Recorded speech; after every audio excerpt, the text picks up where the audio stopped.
You ask Tiger to solve. This deals with linear equations with one unknown. The final result is v equals 4. Let's solve it step by step. Group all constants on the right side of the equation. Add 8 to both sides.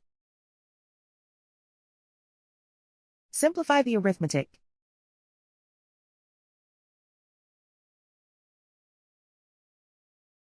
Isolate the v. Multiply both sides by inverse fraction 2 over negative 3. Move the negative sign from the denominator to the numerator. Group like terms. Multiply the coefficients. Simplify the arithmetic.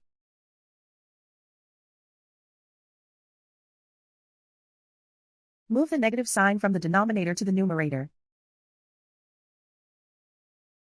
Multiply the fractions.